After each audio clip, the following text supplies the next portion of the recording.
బదివేలు పట్టణంలోని స్థానిక సుందరయ్య కాలనీలో తెలుగుదేశం పార్టీ మాజీ జెడ్పీటీసీ ఎద్దుల ప్రసాద్ ఆధ్వర్యంలో ఏర్పాటు చేసిన సమావేశంలో 200 కుటుంబాలు టీడీపీ పార్టీలోకి చేరాయి.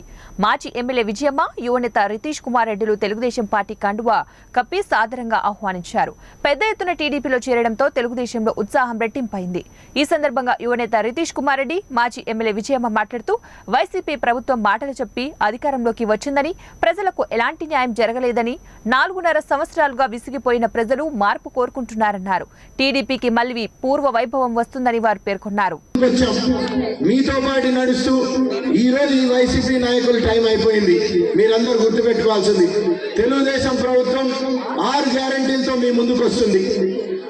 తెలుగుదేశం ప్రభుత్వం అంటే గ్యారంటీలు అని పెట్టుకోండి, ఈ వైసీపీ గవర్నమెంట్ అంటే ఎక్స్పైరీ అనుకోండి. వీళ్ళ టైం అయిపోయింది.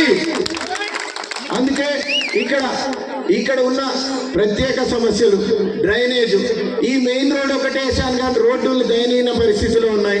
డ్రైనేజ్ పరిస్థితి అసలు అనుకునే పరిస్థితే లేదు. పార్టీలో జాయిన్ అయినప్పుడు అన్న మా దృష్టికి వచ్చి కోరుకున్నది ఇవే, ఇంటి స్థలాలు లేవన్నా, లేకపోతే భూములు నిరుపేదలకి స్థలాలు ఉంటే ఇల్లు కట్టుకునే దానికి పరిస్థితి లేదు.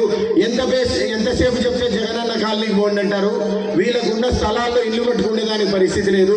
కనీసం కరెంటు మీటర్లు ఇవ్వట్లేదన్నా, డోర్ నంబర్లు వేయట్లేదన్నా, 30,000 లంచం అడుగుతున్నారన్నా అని చెప్పారు. ఈ పరిస్థితిలో ఎక్కడ పోవాలా నిరుపేదడు? అన్న చెప్పాడు ఇందాక, ఒక్కటే నేను పదవి అనుకోలేదు, సామాన్య కార్యకర్త ఒక గౌరవం కోసం ఈ రోజు పనిచేశానన్నా, ఒకటే అభిమానం, గౌరవం కోసమే పనిచేశానన్నాడు. ఈ రోజు కార్యకర్త కానీ నాయకుడు కానీ అందరికీ ఒకటే మేము పిలుపునిస్తున్నాం. మన ఆత్మ గౌరవం కోసం పోరాడుతున్నాం. బద్వేలు ఎండిపోవడం గ్యారంటీ, నీళ్లు కూడా తేరు, డ్యామ్ లో నీళ్లు కూడా కడపకి తీసుకెళ్తున్నారు. పోరాటం మొదలు పెట్టాలా? మన అందరం అడగాల్సిన పరిస్థితి ఉంది. రేపు మార్చి వచ్చాక 2 రోజులు 3 రోజులు కూడా నీటి ఇచ్చే పరిస్థితి లేదు. అందుకే చెప్తున్నా, నిలదీయండి. ఈ ప్రభుత్వం టైం అయిపోయింది. మేమందరం గట్టిగా ఈ రోజు ప్రతి ఇంటికి సాయం అడుగుతుంది ఈ కుటుంబం. ఈ రోజు తెలుగుదేశం పార్టీ నిలబెట్టుకున్న అభ్యర్థి వచ్చారు, వసన్న గారు ఉన్నారు.